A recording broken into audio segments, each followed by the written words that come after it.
شاهد واستمع ثم أجب. أحمد يسكن في شقة جميلة. الشقة في حي المطار. الشقة في الدور الثالث. في الشقة 5 غرف. في غرفة النوم سرير. في غرفة الجلوس أريكة.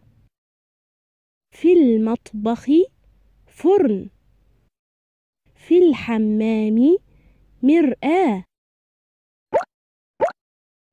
هل يسكن أحمد في شقة؟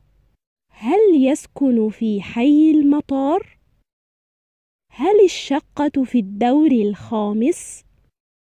كم غرفة في الشقة؟ أين الفرن؟ أين المرآة؟ أين السرير؟ أين الأريكة؟